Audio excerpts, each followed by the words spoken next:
गोड़ लगे छी सब गोटे के। हम छी कल्पना झा। आइ हम अपने लोकनिक बीच एकटा अपन रचना नचारी प्रस्तुत कर रहल छी।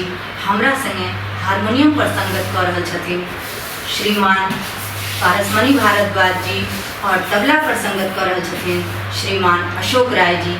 आशा करैत छी जे अपने लोकन के नचारी नीक लागत। जँ नीक लागे तो आशीर्वाद जरूर दे। गौरी बारिये झाड़िये ताकि रहल छथि कत गेलौं यो भोला।